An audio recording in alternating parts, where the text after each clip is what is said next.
honor to introduce the President of the United States.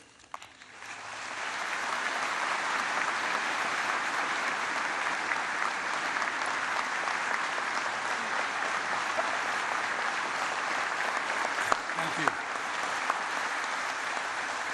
Thank you, thank you, thank you. Please.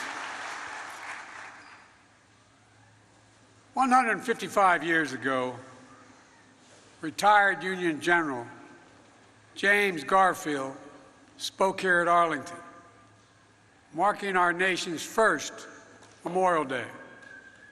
Standing amid rows and rows of marble stones, many of his own fallen soldiers among them, he asked, "What brought these men here?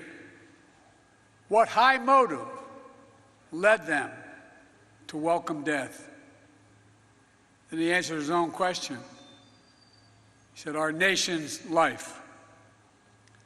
My fellow Americans, Jill, Vice President Harris, Second Gentleman Inhofe, Secretary Austin, Secretary McDonough, Secretary Mayorkas, General Milley, and most importantly, veterans, servicemen and women, and their survivors. Today, we once again gather in this sacred place at this solemn hour to honor fallen heroes. To once again stand amid the rows and rows of marble stones that bear witness to the brave women and men who served and sacrificed for our freedom and for our future. Those who died so our nation might live. Every year, as a nation, we undertake this rite of remembrance. For we must never forget the price that was paid to protect our democracy. We must never forget the lives these flags, flowers, and marble markers represent. A mother, a father, a son, a daughter, a sister, a spouse, a friend, an American. Every year we remember, and every year it never gets easier. To all those here and across the nation who are grieving the loss of a loved one who wore the uniform, our Gold Star families, to all those with loved ones still missing and unaccounted for, I know how painful it can be, how it can rip open that black hole in the center of your chest you feel like you're just sinking into. Bringing you back to that exact moment you heard that knock on the door or the telephone ring. The exact moment you had to tell your children that mom or dad would not be coming home. The hurt is still real. It's still raw. Tomorrow marks 8 years since we lost our son, Bo. Our losses are not the same. He didn't perish in the battlefield. It was cancer that stole him from us a year after being deployed as a major in the United States Army National Guard in Iraq. As it is for so many of you, the pain of his loss is with us every day, but particularly sharp on Memorial Day. Still clear. Tomorrow is his anniversary. But so is the pride Jill and I feel in this service, as if I can still hear him saying, "Dad, it's my duty, Dad. It's my duty. Duty." That was the code my son lived by, and all those you lost lived by. It's the creed that millions of service members have followed from the fields of Yorktown to the shores of Normandy, to the rice paddies of Pusan, to the valleys of Kandahar, to the mountains of Sinjar and beyond. many of whom never returned home. Throughout history, these women and men laid down their lives, not for a place or a person or a president, but for an idea, unlike any other idea in all of human history. The idea of the United States of America. This sanctuary honors that sacrifice and tells their stories, and in turn, it tells our story, the American story, the story of the patriot who died to deliver a nation where everyone is entitled to certain inalienable rights, among them life, liberty, the pursuit of happiness. The story of hundreds of thousands of soldiers who shed their blood to make these words real.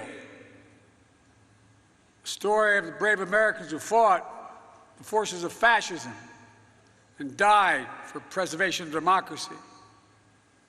As we're reminded by the hundreds of graves here in Section 60 of Arlington and across our nation, the story of the women and men who sacrificed everything to keep democracy safe and secure during the last 2 decades.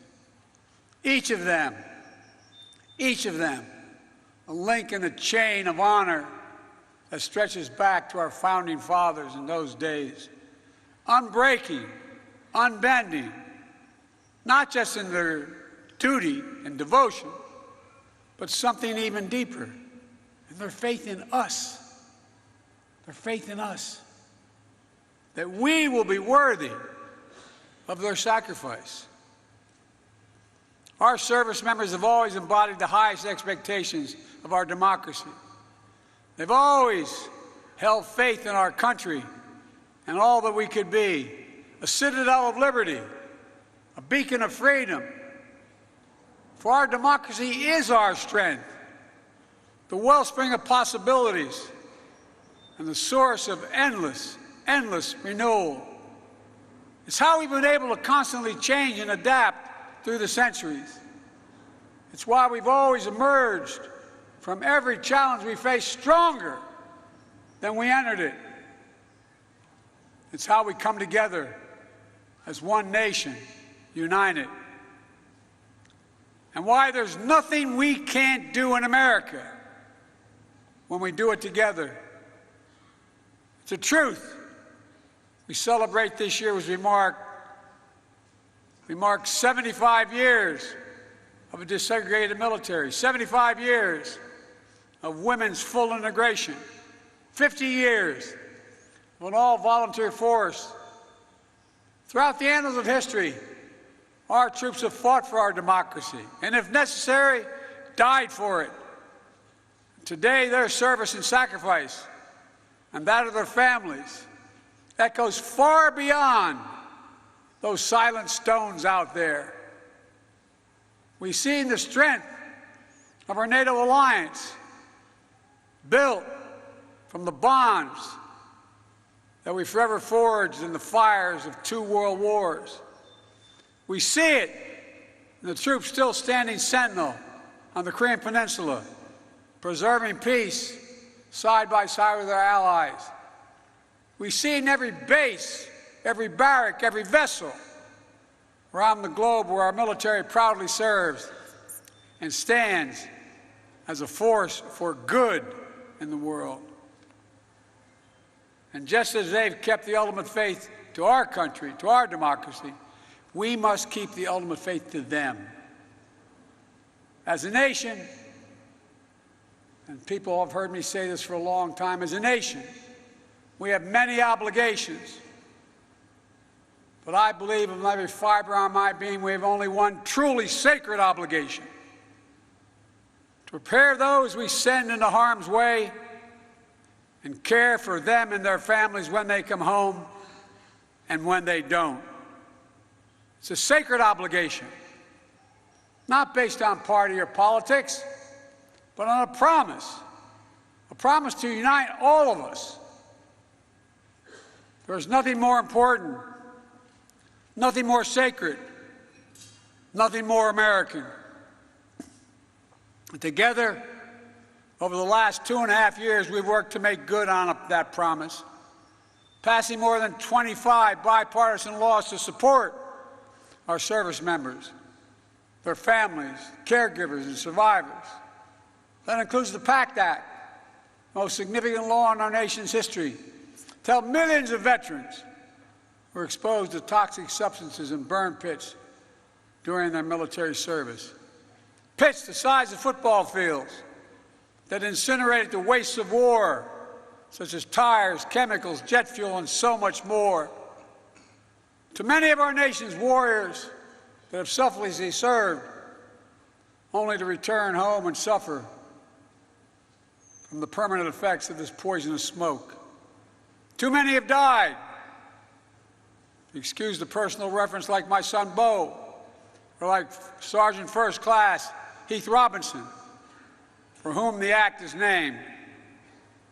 Last year, after I signed the PACT Act, I handed the pen to his daughter, Brielle. She and her grandmother are with us today. After I handed her the pen, this beautiful little girl is sitting over there. Thank you for waving, baby.